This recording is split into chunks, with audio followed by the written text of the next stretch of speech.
بسم اللہ الرحمن الرحیم۔ شروع کرتا ہوں اللہ کے نام سے جو بڑا ہی مہربان اور نہایت رحم کرنے والا ہے۔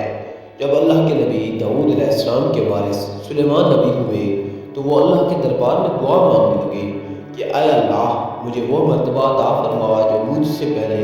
نہ کسی کو ملا ہو اور نہ ہی میرے بعد کسی کو ملے۔ وہ دور ایک عجیب دور تھا۔ لوگ جنات، کالا جادو پہ زیادہ یقین رکھتے تھے۔ اللہ نے اپنے نبی سلیمان علیہ السلام کے لیے چرند پرند ہوا جنات کو مادحت کر دیا، تو بس اللہ کے نبی سلیمان علیہ السلام جہاں بھی کفر، نفرت اور انسان پہ ظلم دیکھتے تو آگے اپنے معجزات دکھاتے تھے، اور وہ انسان آپ کو اللہ کا نبی سمجھ کر صحیح راستے پہ آ جاتے تھے۔ اور اگر کوئی جن کسی انسان کے گروہ پر حملہ کرتا تھا، اسے نقصان پہنچاتا تھا، تو آپ اس جن کو زنجیروں میں جکڑ دیتے تھے، اور آپ کا تخت فضا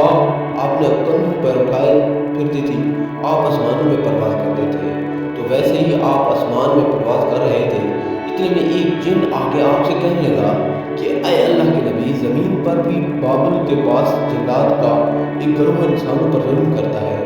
اور وہاں کے جن انسانوں میں غلول کرتے ہیں اور پھر انسانوں کو تکلیف دے کے یہ منواتے ہیں کہ ان کے پاس غیب کا علم ہے،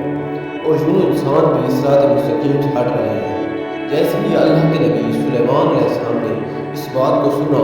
وہ آپ اپنے تخت کو بابل کی طرف موڑتے ہیں اور اس گروہ کے پاس آ کے کہتے ہیں اے تکبر میں رہنے والوں، اللہ سے ڈرو۔ وہ جنات کا گروہ حضرت سلیمان علیہ السلام کی طاقت سے ناواقف تھا۔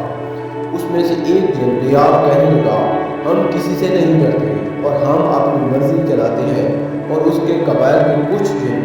حضرت سلیمان علیہ السلام کے تخت کے چاروں طرف سے آ جاتے ہیں اور کہتے ہیں اگر تو واقعی سچا ہے تو ہمیں قید کر کے دکھا۔ تو بس اللہ کے نبی سلیمان علیہ السلام جیسے ہی اپنی عصا ان جنات کی طرف کرتے ہیں تو وہ ہوا اور مٹی کا ایک عجیب طوفان اٹھتا ہے اور زمین کو چیرتے لوح نکلتا ہے اور زنجیروں میں تبدیل ہو جاتا ہے، اور وہ زنجیریں ہر اس جن کے گردنوں پر آ جاتی ہیں، وہ تمام کے تمام جن زمین کو سے جاتے ہیں، اور اللہ کے نبی سلیمان علیہ السلام کے قدموں میں گر کے کہتے ہیں کہ آپ کون ہیں؟ پھر آپ نے فرمایا میں اللہ کا نبی داؤد علیہ السلام کا بیٹا سلیمان علیہ السلام ہوں، اور اللہ نے مجھے اس زمین پہ امن اور سلامتی کے لیے منتخب کیا۔ اے گروہ جن، خبردار ہو، اس زمین پر فساد نہ پھیلاؤ،